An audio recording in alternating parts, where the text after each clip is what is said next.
بسم اللہ الرحمن الرحیم۔ السلام علیکم ناظرین کرام۔ سیدہ ام سلمہ رضی اللہ تعالی عنہما کہتی ہیں کہ جب ابو سلمہ رضی اللہ تعالی عنہ کی آنکھیں موت کے وقت پتھرا گئیں تو رسول اللہ صلی اللہ علیہ وآلہ وسلم تشریف لائے اور اپنے ہاتھ سے ان کی آنکھیں بند کیں اور پھر فرمایا، جب روح قبض کی جاتی ہے تو اس کی بینائی بھی روح کے ساتھ چلی جاتی ہے۔ ابو سلمہ رضی اللہ تعالیٰ عنہ کے گھر والے یہ سن کر سمجھ کے کہ ابو سلمہ رضی اللہ تعالیٰ عنہ کا انتقال ہو گیا ہے اور وہ سب رونے لگے۔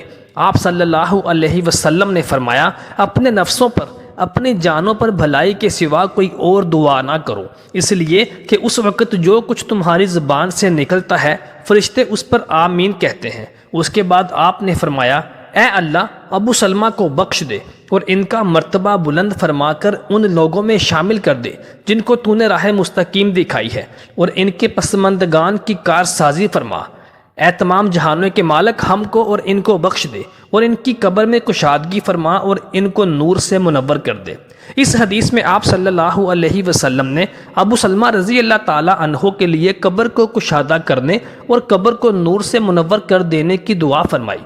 ثابت ہوا کہ مومن کی قبر کو اللہ تعالیٰ نور سے منور فرما دیتا ہے اور کافر یا منافق کی قبر ظلمت سے، اندھیروں سے بھر دی جاتی ہے اور اسے تنگ کر دیا جاتا ہے۔ مرنے کے بعد انسان کو سب سے پہلے قبر کی آزمائش سے گزرنا پڑتا ہے، اسی لیے آپ صلی اللہ علیہ وآلہ وسلم نے اس کے خوفناک، خطرناک اور سخت حالات سے امت کو آگاہ فرمایا۔ یہی وجہ ہے کہ نبی صلی اللہ علیہ وآلہ وسلم نے فرمایا کہ اگر مجھے اس بات کا ڈر نہ ہوتا کہ تم اپنے مردے ہی دفنانا چھوڑ دو تو میں تمہیں اللہ کے حکم سے قبر کا عذاب بھی سنا دیتا، جس طرح کہ میں سنتا ہوں۔ صحابہ کرام رضی اللہ تعالی عنہ اجمعین بھی قبر کے تصور سے لرز جاتے تھے۔ بے شک آپ صلی اللہ علیہ وآلہ وسلم نے ارشاد فرمایا کہ قبر آخرت کی منزلوں میں سے پہلی منزل ہے، جس نے اس منزل سے نجات پالی اس کی بعد کی منزلیں بھی آسان ہوں گی، اور جو اس منزل میں پھنس گیا تو اس کے بعد والی منزلیں بھی دشوار ہوں گی۔ رسول اکرم صلی اللہ علیہ وآلہ وسلم نے ارشاد فرمایا، میں نے کبھی کوئی منظر قبر سے زیادہ سخت اور ہولناک نہیں دیکھا۔ ابو ہریرہ رضی اللہ تعالی عنہ فرماتے ہیں کہ آپ نے فرمایا کہ مردے کو جب قبر میں ڈال کر لوگ واپس آتے ہیں تو وہ ان کے جوتوں کی آواز سنتا ہے۔ اگر وہ مردہ مومن ہوتا ہے تو نماز اس کے سر کے پاس، روزہ اس کے دائیں جانب، زکوٰۃ اس کی بائیں جانب، اور دیگر نیک اعمال، صدقہ و خیرات، صلہ رحمی اور لوگوں سے اچھا سلوک وغیرہ اس کے پاؤں کے پاس آ جاتے ہیں۔ جب اس کے سر کی طرف سے کوئی آتا ہے تو نماز اس کو قریب آنے سے روکتی ہے، اس کے دائیں جانب سے کوئی آتا ہے تو روزہ اس کو اپنے قریب آنے سے روکتا ہے اور آڑ بن جاتا ہے۔ اسی طرح سے کوئی بھی مصیبت یا کوئی بھی عذاب اس کی جانب آتا ہے تو اس کے نیک اعمال اس کو روک لیتے ہیں، یعنی صدقہ و خیرات، صلہ رحمی، لوگوں کے ساتھ حسن سلوک کرنا وغیرہ وغیرہ آڑ بن جاتے ہیں۔ پھر اس سے کہا جاتا ہے کہ بیٹھ جاؤ، چنانچہ وہ بیٹھ جاتا ہے اور اس کو سورج ایسے دکھائی دیتا ہے جیسے غروب ہونے کا وقت ہو۔ پھر اس سے کہا جاتا ہے کہ تم اس شخص کے بارے میں کیا جانتے ہو جو تمہاری طرف بھیجا گیا، اس کے متعلق کیا گواہی دیتے ہو؟ وہ کہتا ہے مجھے ذرا نماز پڑھ لینے دو۔ اسے کہا جاتا ہے کہ تم عن قریب یہ کام کر لو گے۔